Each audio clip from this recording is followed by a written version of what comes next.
Today we have our guest Marin Siboni, founder of La Creme Dela Stem. Yeah.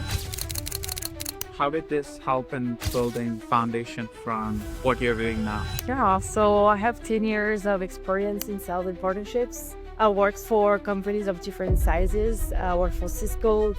You're in Paris, and how did you continue, and how the steps to La Creme Dela Stem? So I had to completely reinvent myself here. I had like experience in tech companies, as I mentioned. But like there is also like today products that I developed. So that mindset has changed like how I evaluate like building startups.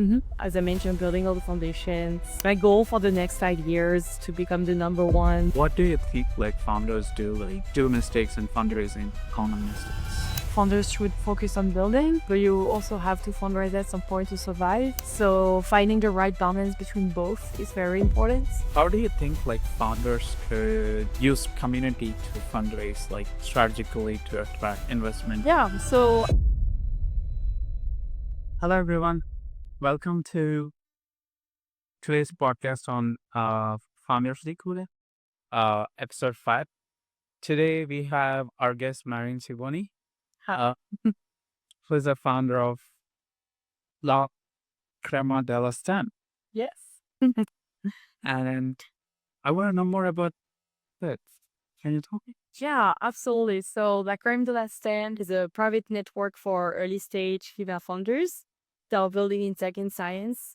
I'm currently working on building all the foundations as we speak in November 2024. And I'm going to work on 3 different pillars. I'm working with investors. I have 120 VCs so far in the community that will come to the platform, do office hours, pitch deck review, pitch sessions. And I'm going to send deal flow to those VCs with the female founders that are part of the community. The second pillar is working with exited entrepreneurs and guest speakers that can share actionable advice. So for example, I met this incredible woman that wrote a book around angel investing. She's she's an advisor for the US Security and Exchange Commission. She's the chair of the Angel Capital Association. She will definitely be one of the most excited speakers I'm going to have. And then the last pillar is working with corporate partners that will provide perks and scales to the founders. Um, is the female founder book, the angel founder book, something that was released in the starting of the year, fundraising? Yeah, What is the book name? it's Do Good While Doing Well. Oh, the So this is a book that Marsha Darwood wrote around angel investing to encourage more people to angel invest. A lot of rules have changed over the past few years. And she also talks about the different ways of fundraising, though not classic VC. She talks around crowdfunding, revenue-based fundraising. So there are a lot of gems in her book. I highly recommend it. Oh, I would definitely agree that. I have a question. Let's go back to the start. You definitely had a successful career before starting La Creme Dela Stem. And how did this help in building foundation from what you're doing now? Yeah, so I have 10 years of experience in sales and partnerships. I worked for companies of different sizes. I worked for Cisco. There's a really large company where I learned all the ins and outs of sales.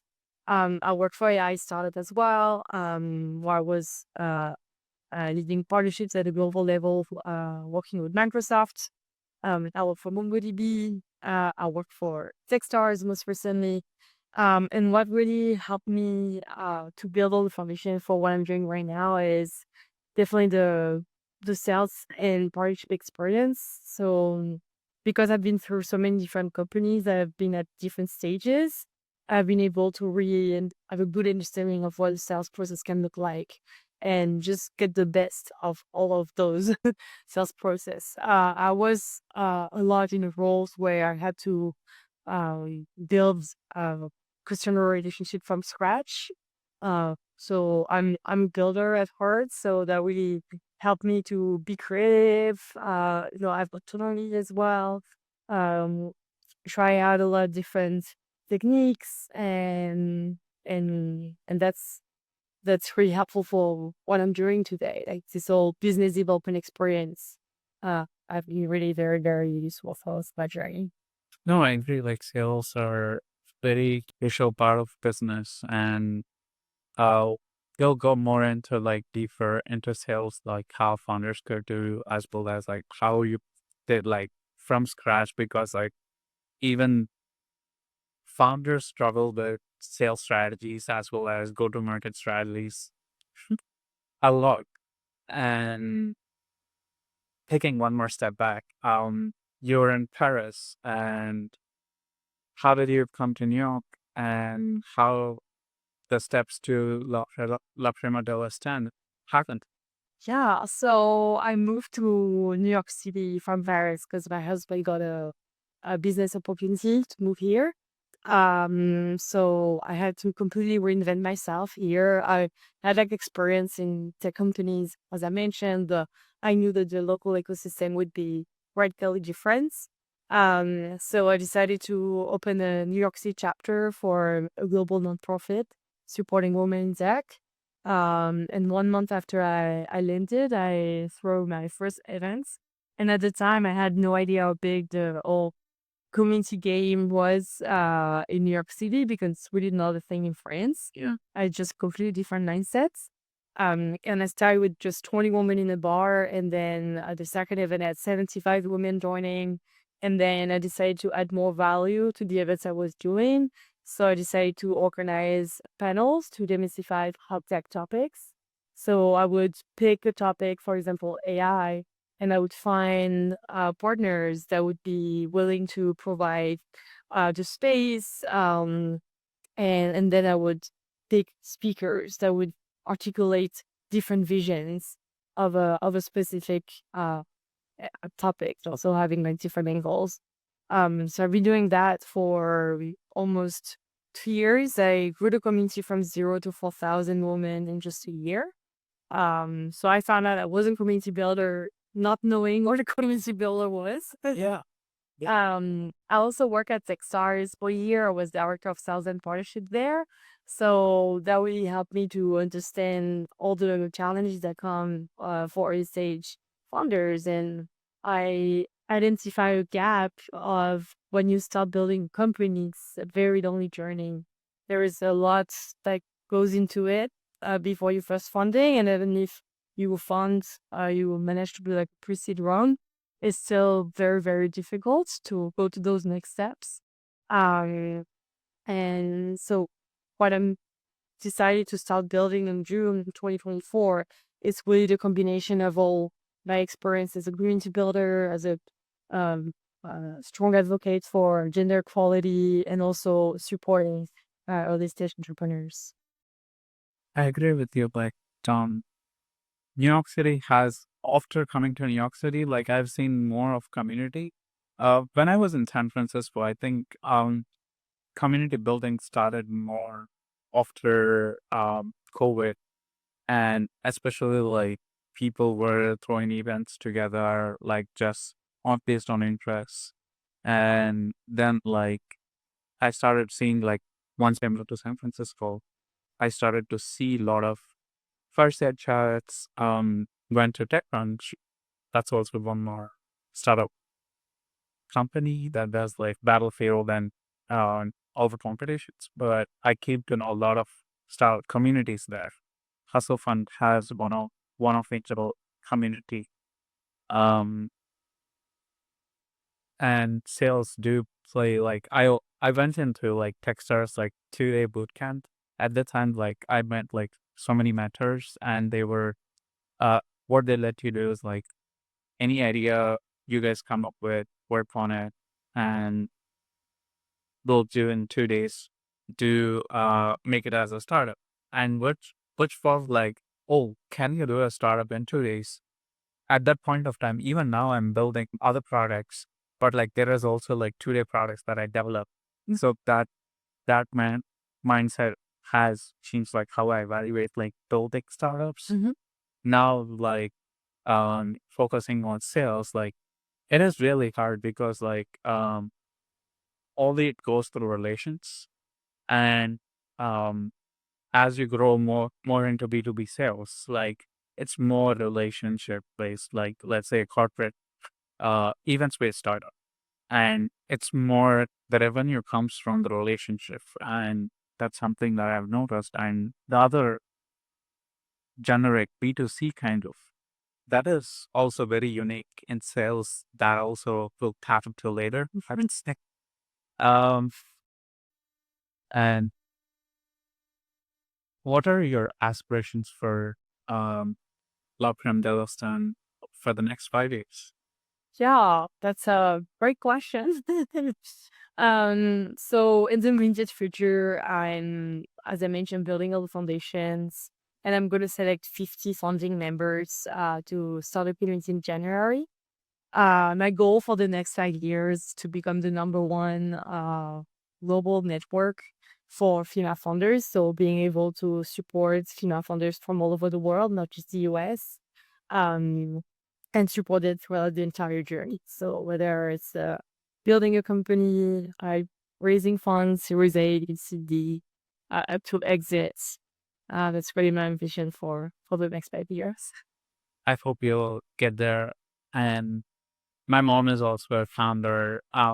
So I know the difficulties, like even 1990s, like when uh she was going to office, she's from suburban, like small town. And everyone was like, why are you going? Why are you going?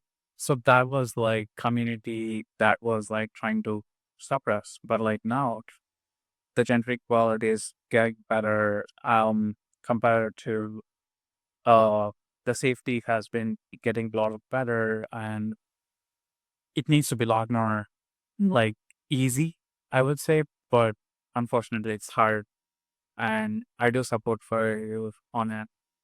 Thanks. We need allies. Yes.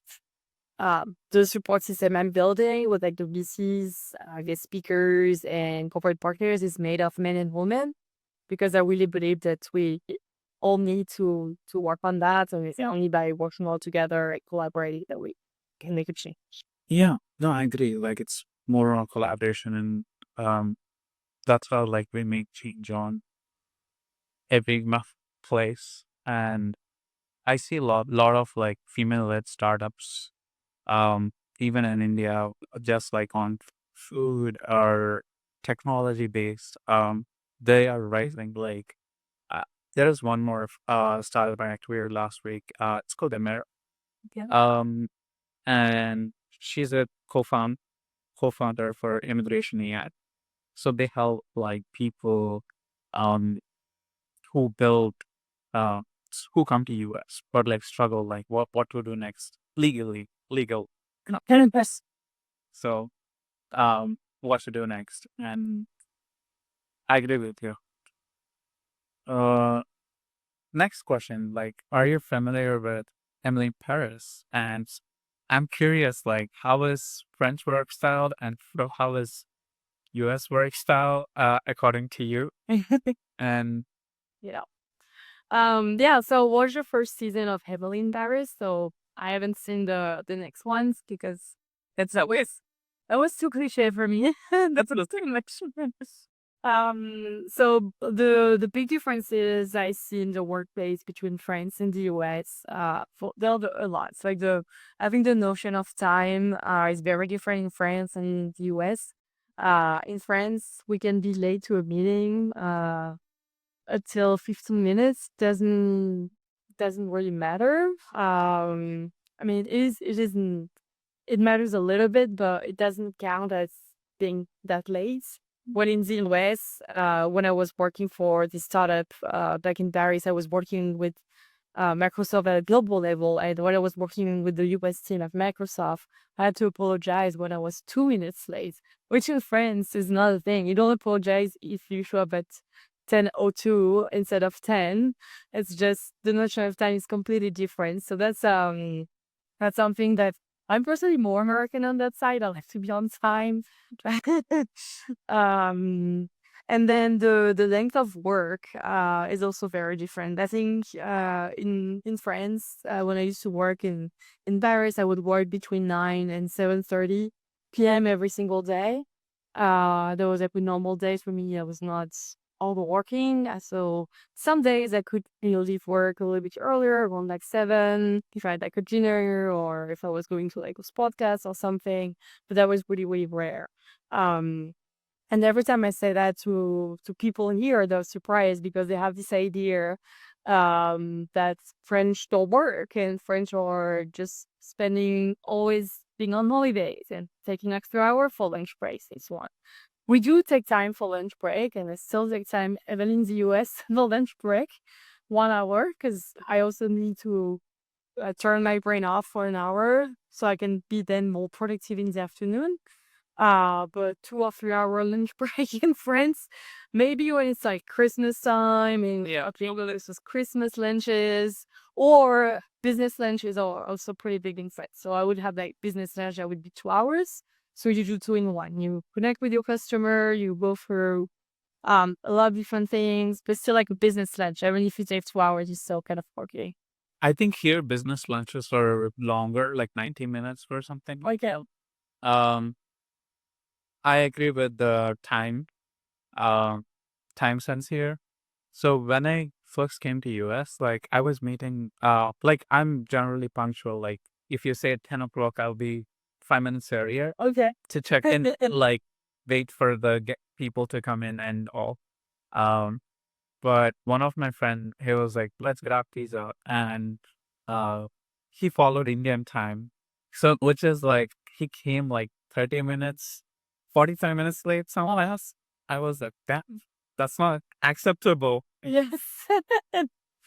Yeah. But it's okay. Like, his close friend. So like, I excuse. So yeah, uh, let's go on to the next session on founders and uh, community building.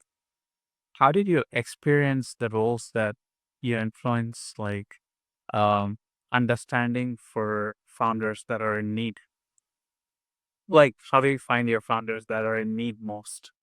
Yeah, so I think every female founder is, and most female founders are looking for a community, looking for support. Um, what I've seen is with extremely early stage female founders that I'm talking about, female founders that are at the idea standpoint where they're just getting started. They don't feel like they need help.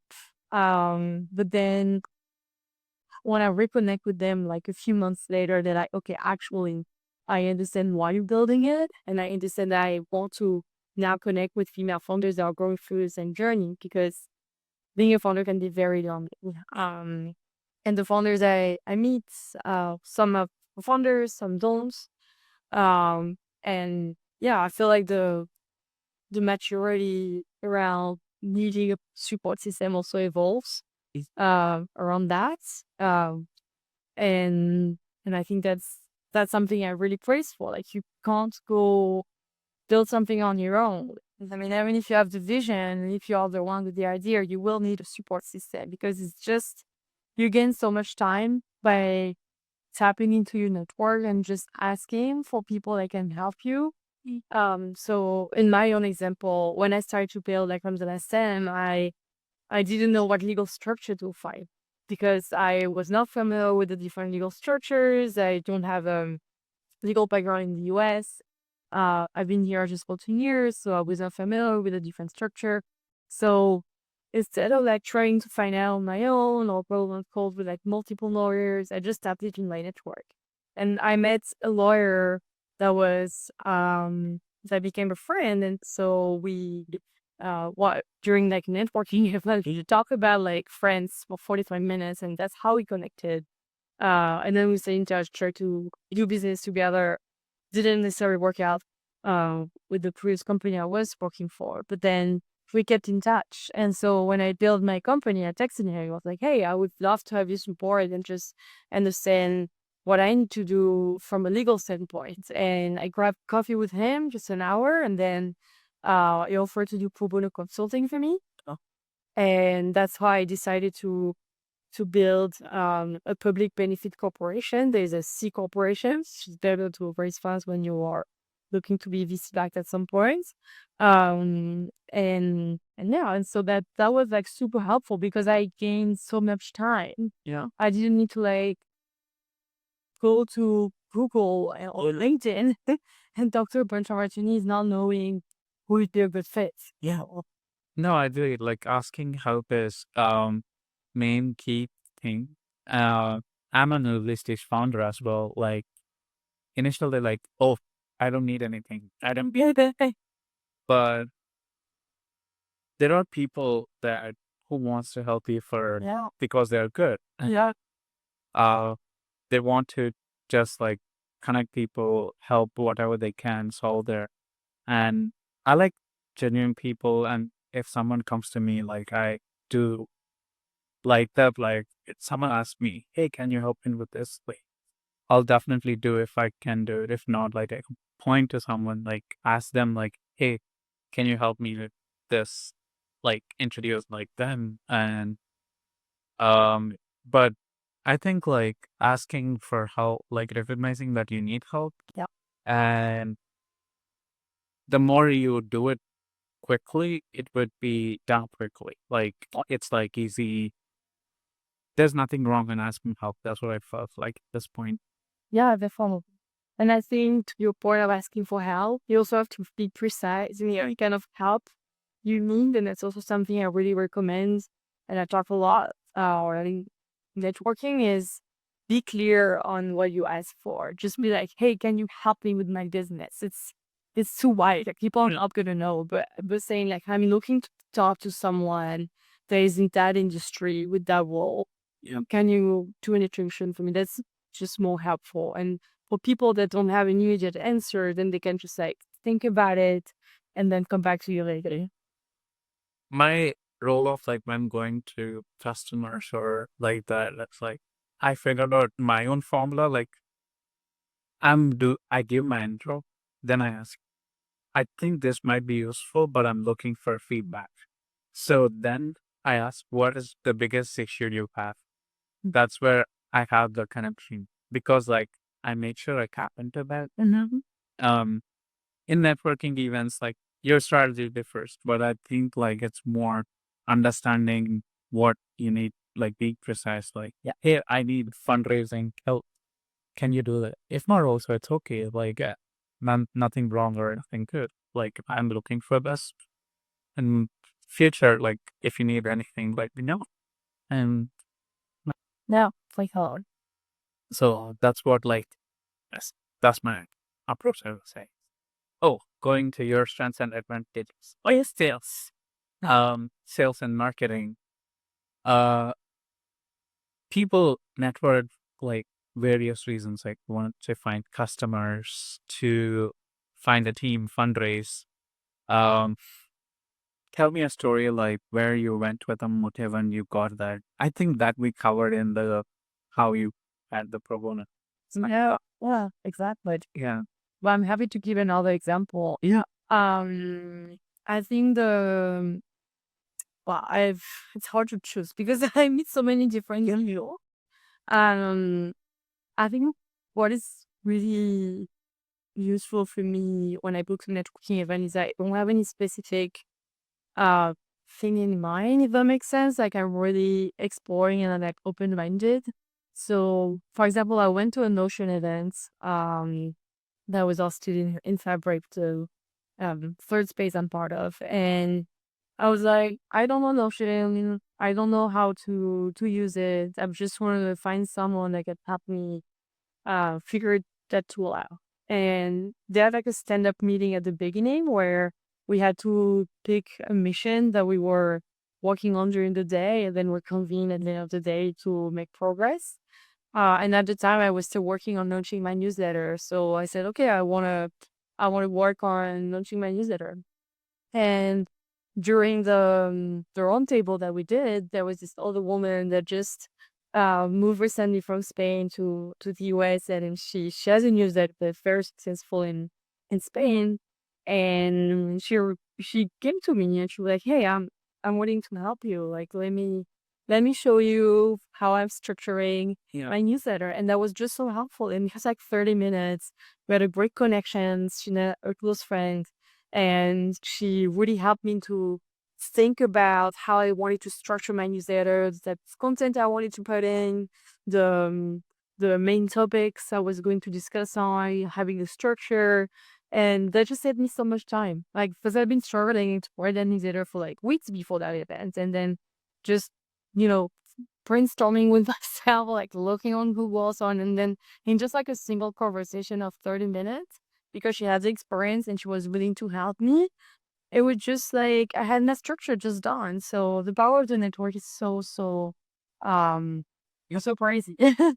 I agree with you. Like, there is one story like, I did not know about Notion templates, like how can you make fish tag. Yeah, that's like looking good, but at the same time, like I was not working much on graphic designers or stuff like that. So like Notion has some templates, and like I use AI to make my own like pitch deck, like logos and all that to create like my pitch deck. And this was done like through the last podcast interview. She was like, "Hey, I know this." That happened. Like I met that person just on coming out of networking event. I was like tying my shoelace and like, okay, this is the last person who's gonna meet. I think, see, and that's the story. Yeah. It's amazing. Um.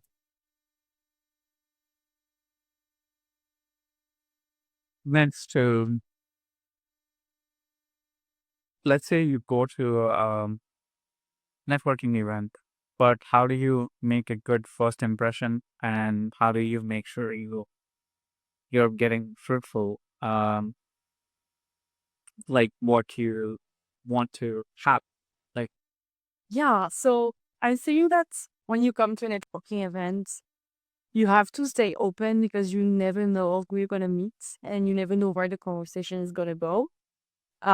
So I think being like you're an exploring mindset, I think open-minded and not have like a specific um goal in mind is definitely my number one advice. You know, then I would prepare a pitch about like a 60-second elevator pitch about who I am, why I'm here, achievements I'm proud of, yeah, and one request. So it can sound a little bit contradictory with what I just said, but it just helps to guide the conversation. To have that because when you go to networking events, you meet so many people.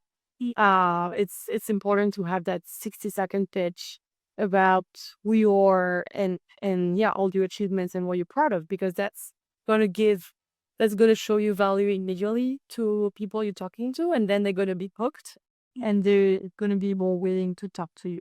And then having like saying like I'm coming to this event because I wanna get feedback on my product or I wanna get a better understanding of this industry, for example.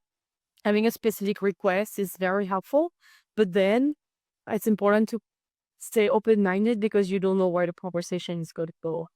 And connecting on personal matters is always something I also recommend because people are more likely to remember you for the disconnection they had about like a fun story that you told them or a recommendation of a new restaurant that open or your next holidays. yeah, Rather than this is a job I do and this is what I'm yeah, for. So that's like a good starting point, but then be ready to open the conversations to go wherever. yeah. No, I agree. I agree. Like the more personal you get, I think it's also an art. Like Yeah. to get personal in the first 60 seconds. Um, my my technique is like if some group is like talking something personal, I will ask like, "Hey, what you guys talking about?" And like if it's football, they'll be like, "Oh, this is this. What do you think of like this game?" Or who do you support? And that's where I take, and then later I'll ask like what they do to ask them. Yeah. Also when you see a group of of people just like introducing yourself and they're just like bumping into that group and be like, hi, my name is, and then in all networking events, people will like open a circle for you and let you in. And sometimes it happens that it doesn't work that way and you're just interrupting your conversation and it's okay. And then you just like move to the next group or to the next person. Yeah, that's true. That's true. Like if it is uninterrupted, like I mean, can go both ways. So you have to try and see what you have to try. Sometimes like the group can be closed or open as well. Yeah, Yeah. exactly. Next to the sales part, Yeah. so let's say like founders often like early stage founders, they will be like the first salespeople. And for founders, when they're building the product, how do you think they need to approach the sales? Yeah. So I think that there are two things. The first thing is when you start building a company, it's coming from a passion and you have a story behind it. So definitely leverage that story because when people talk with passion, they are more engaged and they're more, the conversation will just flow more easily if they talk about the why is behind the reason why they started a company. So that's my first approach. And then my second advice is take it as a conversation and take it as a conversation based on I'm willing to put like feedback rather than I'm trying to sell you something. Yeah. Because the customers or prospects that you're talking to are going to be more open-minded if you do that. Um rather than Selling them. yeah, rather than pitching them. And when you start, you don't know what your pitch is gonna look like. So you don't know what your pitch is gonna be and you don't know what's gonna resonate with the customers. So I think taking as a conversation around feedback is a really good approach. Do you think like asking their biggest issue and that could, I don't know, like saying like, hey, what is your biggest issue? Like as a this person could help them resonate quicker I think it really depends. on the customer. Yeah, it depends on the customer. I think more valuing the customer is better. Like I would approach it as like, okay, you are an expert in that field, and I'm building a company that is in that field. Can I talk to you regarding your expertise, and can I have your expert eye giving me feedback? Yeah. I think that'd be a good approach because then you value that person Yeah. and you value that person for what they're good at, and then you can like take a lot of knowledge out of their own expertise. I agree. Interesting. That is different way that I went through. But I see like the connection that could go in a valuable way this way as well. Yeah, Like following up with this and like later on, like instead of selling the product directly, explain. yeah, that's really the advice I always give to founders that talk to customers. That there is no other way to know if it's gonna work. You have to talk to your customers constantly. Yep. Next to like rejections and sales, like once you did like go to customer, let's share what you're building, but most of the times you get rejected as your early stage. And how do you handle that rejection? I've been rejected many times, but like, how do you handle like what is advice do you have for a rejection? Well, resilience is a quality that founders must have because you're gonna be rejected for a lot of things. First, stop building. So I think putting into perspective and just take it as part of the journey, like failures or part of the journey, and take me more as lesson learned rather than failures. And then reflect on what didn't work and ask for feedback. Like postmortem feedback is very important. When if you have like a potential customer is willing to give you feedback, if you can like start building connection with that person and be like, okay, I know you don't want to buy my product, but I would really need, I would love to have your support if you're willing to help me. Just give me feedback and just put that person in a different role than in a buyer rather than like an advisor. Um, I think that's really important to reflect on what didn't go well. And ask for feedback all the time. Okay. I think like asking feedback definitely to help. Why are you rejecting? Why do you think it's not going to be useful for you? Or then you understand like, oh, this is the people that I don't need to target, or this is the people I need to target. Yeah, exactly. And you pitch like it's good. If it goes wrong, well, like asking feedback definitely helps. Yeah, yeah. And finding like champions, Yeah. like finding people that are, yeah, open to support you, that believe in you, open if your product might not be ready, and it's okay because product evolve constantly. Finding this kind of people can be really helpful. Thank you. Thank you. That advice was helpful. So how are you doing that differently um, during your work in all the companies like Cisco, MongoDB, to what Creme Dela Stem? Yeah. In terms of sales. Yeah. So, well, I always had the same approach as building credibility. I think that's the number one thing I will always be focusing on is how do I build credibility with customers or prospects or partners, to show them that I'm someone that they can rely on and someone that can bring them knowledge. I'm someone they can tap into when they need my help.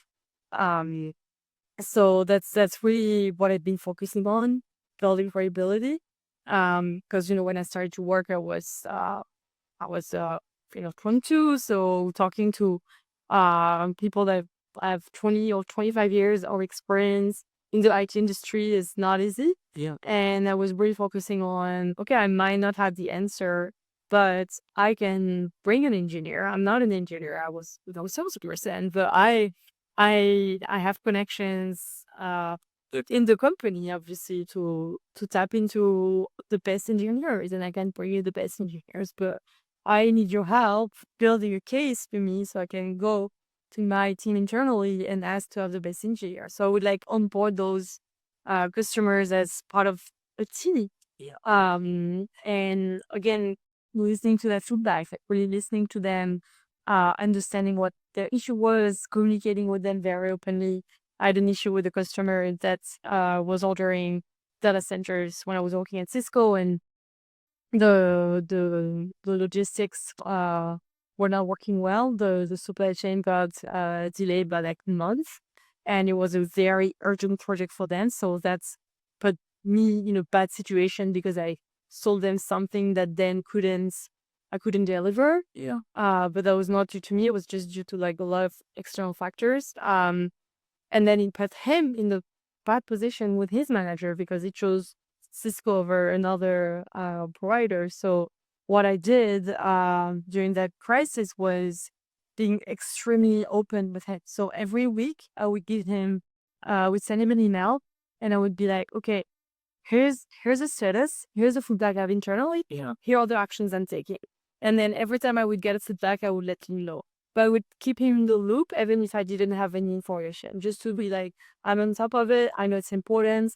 I know we promised something that we're not able to deliver, but I'm doing everything I can to support that project and to accelerate the delivery. So keeping like an open communication. Of course, he was extremely unhappy.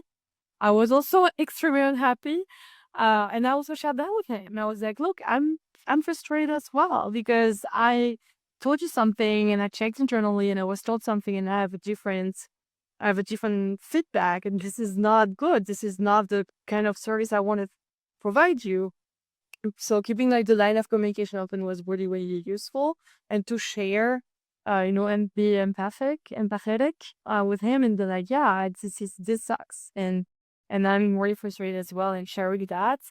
I don't think he expected that when I was on the phone with him, and like that sucks. I was like, yes, I absolutely agree with you. What took place sucks. Yeah. And just being in these shoes, and that I can do everything I can, and hear all the action that's taken.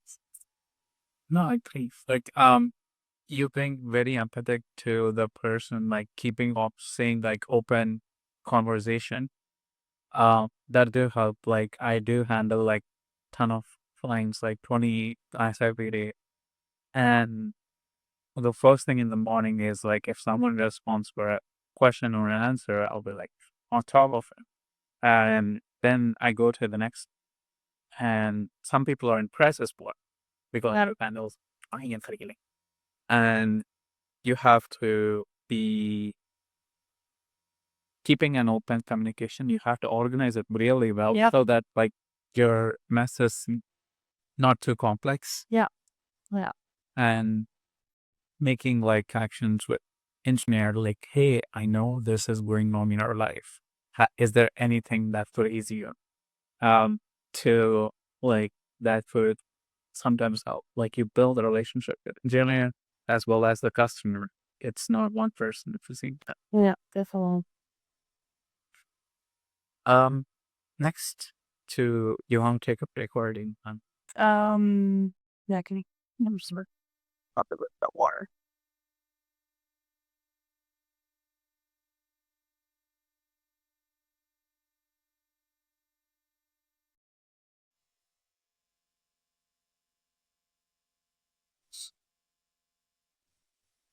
That's what in here. Just how much longer? So like, Yeah, well, I think 20 beats. And so next to fundraising, this is a lot harder for so many early stage founders. So one, I would ask, building investor relationships. It is really hard because like wherever you go to networking, uh, it's hard to connect with investors, like VCs and all. What is your perspective like on building good relationships with VCs on a longer term, or like what could be the strategy for early stage founders when they're doing fundraising? yeah. So being very clear around the type of investor that you're targeting is very important. I personally do not believe in mass emailing to like a bunch of investors and like, target like 50. I would rather target like 5 or 10 and uh be very mindful of what they invest in. So study the investment thesis. How early do they invest? Are they a lead investor? What industry do they invest? And make sure that your product of while you're building your company really falls into all the criteria, because otherwise everyone is losing their time. So taking the time as a founder to do the research and really understand that is key. Um, then I would try to connect again on personal matters. So maybe this investor went to the same school that you, or maybe you know someone that went to the same school and they can provide a warm introductions. So really try to tap into your network and understand who is connecting to that person, how well do they know them, what do they need from you to provide you warm introductions, warm introduction. And then following up, like I talk to founders that are like, yeah, I sent a lot of emails and no one answered.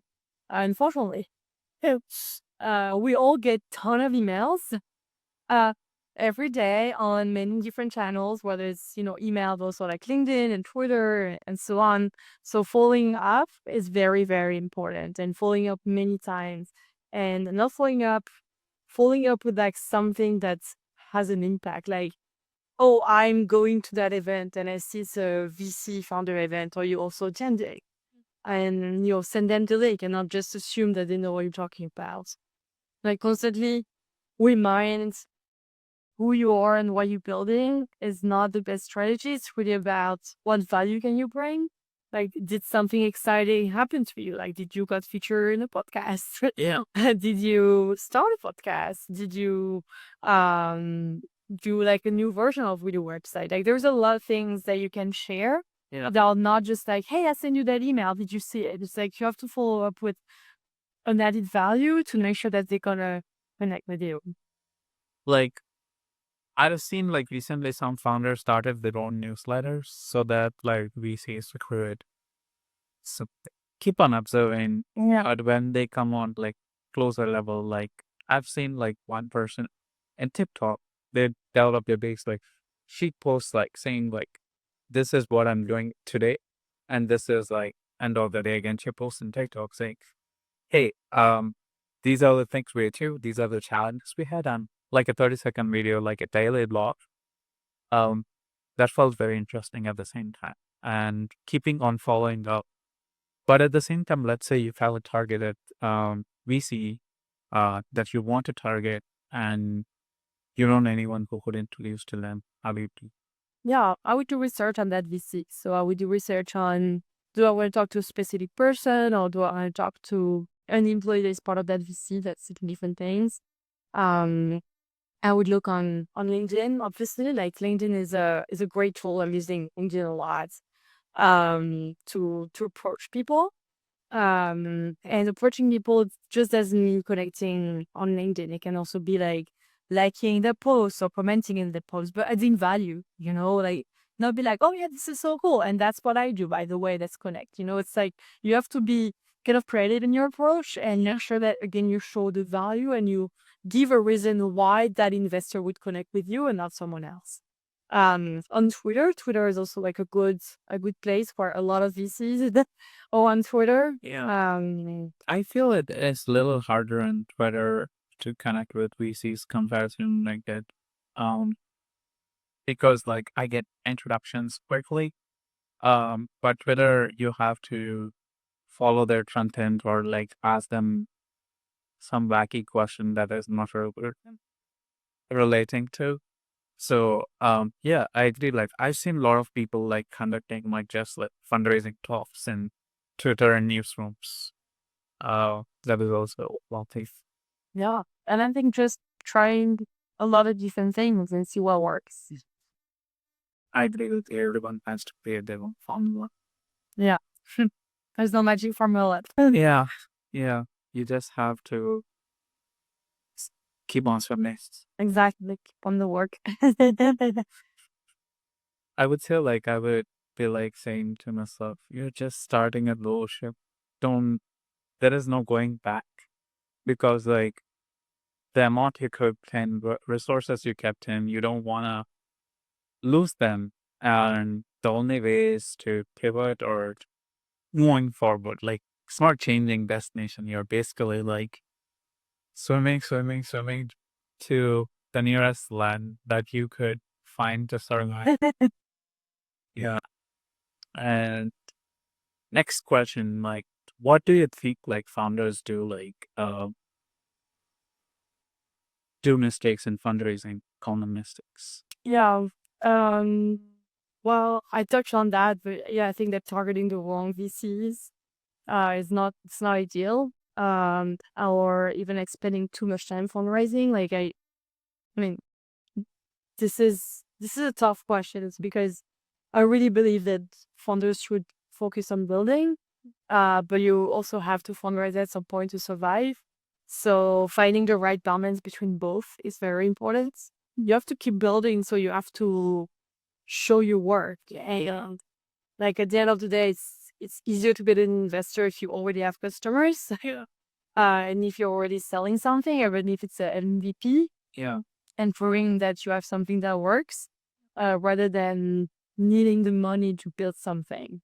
So it's like how scrappy can you get and to build an MVP and to build something that works, even if you don't have the funds right now. Yeah. No, I agree. In addition to that, like I see that it's more than a full-time job doing because like you'll be one person or two people team building your company and you're constantly doing like a 60-hour unless you're not passionate you wouldn't Yeah, do it. yeah, um I see that mistake. yeah. And the same can be told around, being on social media, like how important it is to be on social media versus, showcasing what you're doing and putting work in marketing rather than building. It's like again, there is no magic formula. You have to be able to try everything. How do you think like founders could uh use community to fundraise like strategically to attract investment or showcase traction? Yeah, so I think there are different ways. One, you can build a community, and you can start building your own thing to value yourself as a founder, like what you're doing with this podcast, for example. Um, and you can also, like, I see a few founders doing that, like they want to position themselves as a thought leader in a specific industry. So they would throw events around healthcare, for example, or women in health. And they would start that community to attract an ecosystem around that industry and position themselves as a thought leader. And then that will automatically attract VC. It's great if you know how to do it and if you are willing to put in the work. Building communities is not for everyone. A lot of people can find it exhausting. I personally love building communities, so I get like a lot of energy when I do that. And it doesn't take me too long because I'm very creative and have like um, a good angle I take every time I build relationship. Um, and I build relationship very, very quickly. But it's not for everyone. So that can be an approach. Another approach is to be part of a community and be with other founders that are like you. For what I'm doing, it's early stage female founders in tech and science. So you can talk about your expertise, you can talk about your experience, you can share your thoughts, you can get advice from other founders that are going through it. And you can also, yeah, just share the thing because sometimes that's all you need. You need a space where you can just complain and be vulnerable. And I think that's very, very important because by talking and brainstorming about your approach, you can also get feedback, and you can also even have like other female founders that will be supported and they're like, oh, I talked to that founder, or I saw that investor is not a fit for me because I'm too early, but maybe you can talk to that person. Like I see founders doing that a lot, like providing introductions for other founders, and you bring value. Like people are gonna remember you without that. Yeah, definitely. I think that is when, like, when founders bring in like other founders, even though let's say like some VC that is not fit for you or fit for you, but at the same time like it is gonna be fit for someone else. Like Yeah. bringing that to help the founder as well as like not all founders again can build communities because like founding is one journey and community building also is another journey. And again, like your client, if this focuses on both on the same topic, you could build and get into a fruitful way. But if it falls in other topic, you have to be a part of community. Yeah. And last few questions. Circling back your LP for Pershing Just Capital, how did um you became a senior partner in Pershing Just Capital? Yeah, so I'm a limited partner, which means I'm an investor in the fund. The fund is led by Erica Rediger, that is a great community builder, and her whole investment thesis is around community-led entrepreneurs. So she wrote an essay called "Elephants Not Unicorns," where she explains why she is investing in elephants, what she calls elephants company, or companies that have members or that have customers that are very community driven and also have like a thick skin, and they can resist crisis better than unicorns that have been going through crazy fundraisers. Um, so actually, she reached out to me on Twitter. So Twitter is definitely a good tool. And she was looking for LPs that were community driven, and she saw that I already built the community, and she saw that was also at the time working at Techstars as director of sales and partnerships. So that's how she reached out to me. And the reason why I've answered is because I knew her by reputation. I knew she was very active in the VC ecosystem. I knew she was very active and very exposed to early stage founders, which is what you want when you join a fund, because you want to make sure that the general partner is going to select the best startups and they're going to have like the best deal flow. So that's really what convinced me to join. Like the investment thesis really resonated with me. Her reputation was preceding her, so that's why I said yes almost immediately. No, because I see like why community based startups would be more resilient because you're building a lot of more not get as critiquing the word, but like more um loyal customers. Yes, more customers. Yes. And when the community is able to talk, like the goal of my startup is like building able to businesses to talk with each other so that like if tap to party could solve it, they could solve. And if tap to party cannot, someone nearby community can solve it. Like there was like farm equipment issue last week, and I cannot provide farm equipment, but someone in Ithaca said like, hey, I know like you're preparing for snow season. I have like equipment you can borrow this time.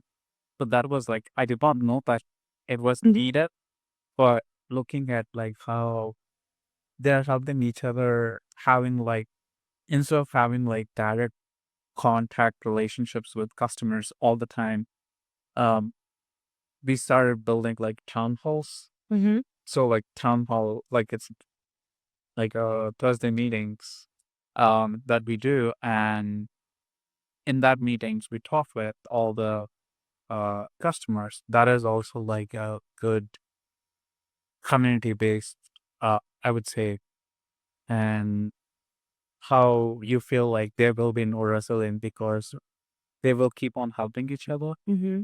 And it also comes from like suburban and like countryside mindset because like everyone knows each other, they will help each other. Yeah, sure. Yeah.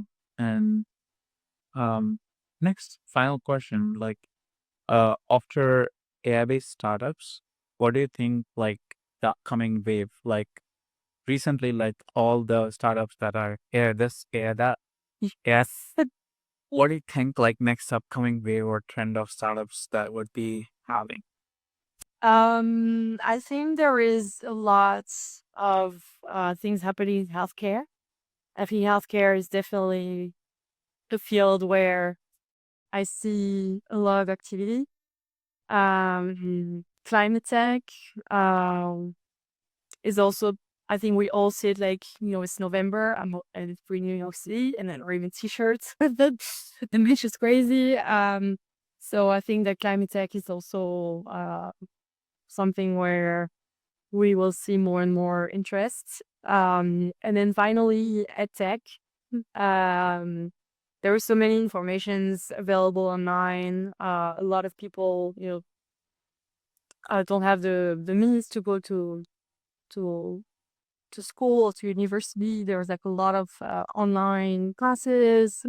Um, we see that a lot around like financial education, financial literacy, like companies like Elvest, better love traction, are very successful.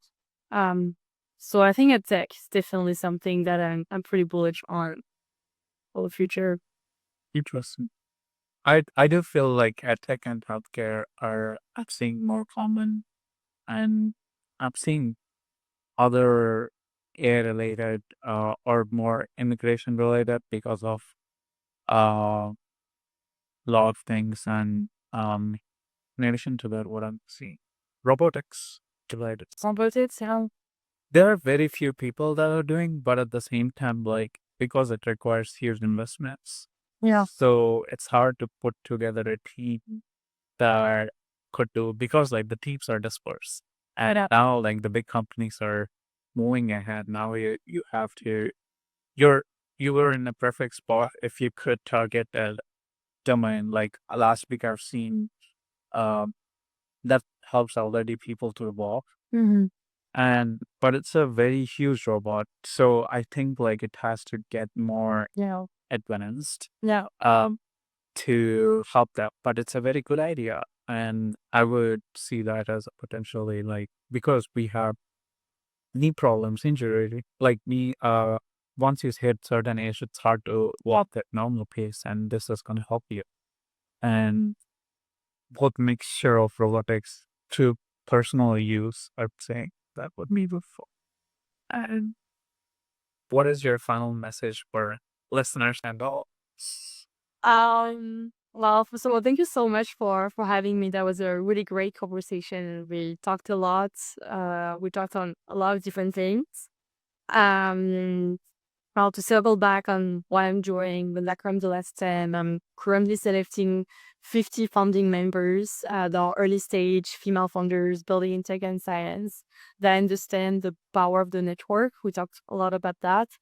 So if anyone is watching the podcast and wants to reach out to me, let me know. I will have this community be launched in January 2025. And my goal then is to grow and scale. So yeah. Thank you for having uh doing this episode today with us, and I hope the best for La Creme. Let me going the last step. Sometimes it's hard for me to pronounce. I'm not French. It's okay. It's okay. La Creme Dela Stem. Okay, let me do it again. Thank you for joining us on the uh podcast. Please do reach out to her. She's very responsive immediately. In LinkedIn or Twitter. And LinkedIn is the best. okay, LinkedIn is the best. And I hope the very best for La Creme Dela Stem. It's so hard, but I'm getting there. 20 more to go.